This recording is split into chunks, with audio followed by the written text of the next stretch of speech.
Hey guys! So I've been thinking a lot recently about eating, as it is one of my major hobbies in life. I eat for all kinds of reasons, like, you know, to survive, and because it's fun, and, you know, to make the pains of life go away. If I had to pick a favorite food, it would have to be avocados, or like, human misery. If you could put ketchup on that, that would be my favorite meal of the day. The reason I've been thinking about eating recently is because a couple of my vegetarian friends were telling me, you know, how much better I would feel if I ate some vegetables.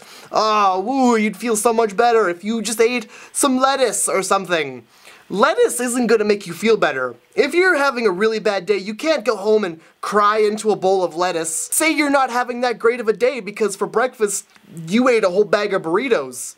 You could tell it was gonna be one of those kinds of days, so you wanted to end it before it even began, and you ate as many breakfast burritos as you could, and now you've eaten so much that you actually know what it feels like to be a beanbag chair, and for the rest of the day you're just kind of slumped over in pain, half asleep.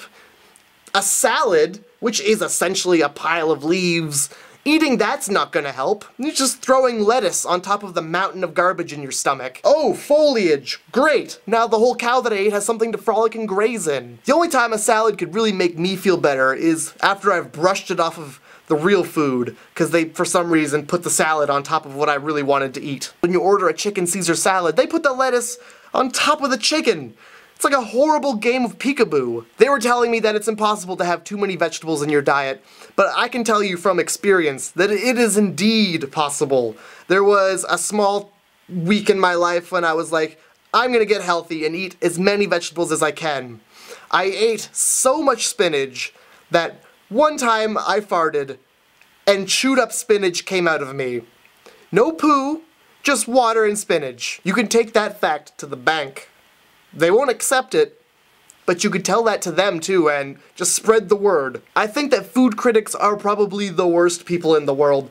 Who put them in charge of what tastes good and what doesn't? I do like though sometimes when I'm watching the Food Network and they'll have their own way of describing the food that they're eating, and sometimes they'll describe it like the food's having some sort of knife fight in their mouth. The coconut really stabs the crab in the kidneys and it bleeds to death on your tongue, and I just think that tastes fantastic. Oh, you've really done a wonderfully marvelous job equipping this lamb with a switchblade. It really slits the throat of both the garlic and the rosemary for being bitches. This lamb shank has a shank, and it's stabbing me in the throat.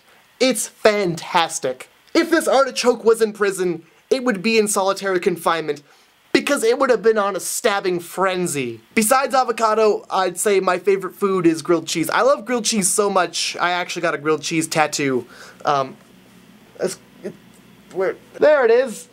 And you see it says mom on it because my mom actually makes the most bomb-ass grilled cheese ever. After I got that tattoo, a lot of people told me I was gonna regret it. I have never regretted a grilled cheese, and I'm not gonna start now.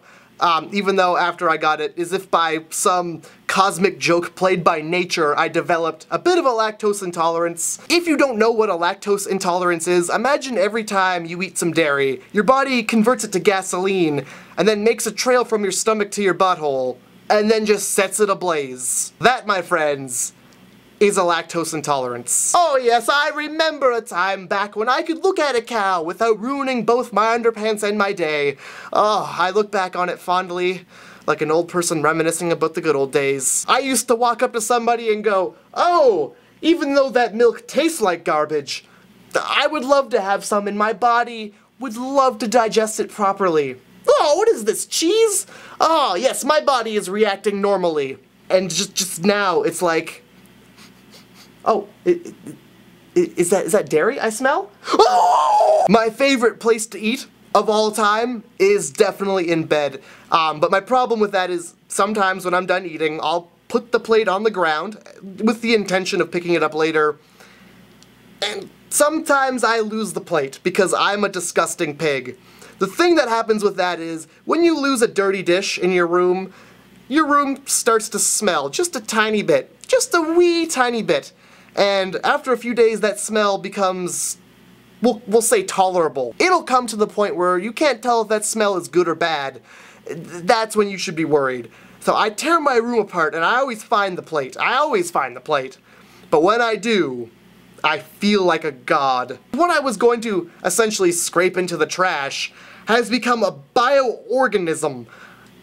just a civilization of mold. I run around showing it to people, and then I place it on the counter like some sort of display case. People will tell me it's gross, and that I should clean the dish, but I just shout right back at them, I have created life! And there's always that sad day when you come home to clean dishes. An entire civilization wiped away in a soapy holocaust. My only other real pet peeve about food is when I'm trying to eat food, and I'll be eating with somebody, which I normally don't do, and they'll see something on my plate, just in the vicinity of my dish, that, I don't know, maybe looks appetizing to them, and without asking, they'll just take their big, knobby, greasy fingers and jam it down into my food and retrieve the item that they require and stuff it in their mouth like it ain't no thing. Don't! If you want some of my food, ask me. I'm gonna say no. And that's the way it should be because it's my food. When I'm eating, I keep my big meaty banana hands off of your food. Why don't you just do the same? And anyway, I could go on and on about food and eating and digesting and loving, but I think I've talked enough. Leave a comment below letting me know what you thought of the video. I hope you guys liked it. If you did, click the like button. If you didn't, don't click the dislike button because you're a dick. Don't forget to check out the description box for all of my Twitter and Facebook links. Subscribe if you liked the video, and I hope you guys have a great week, and I will see you guys on Friday. My hair doesn't cooperate. Well, cats and metal, you and I are of the same affliction, for where there is no cure. We are bound. We are doomed to have days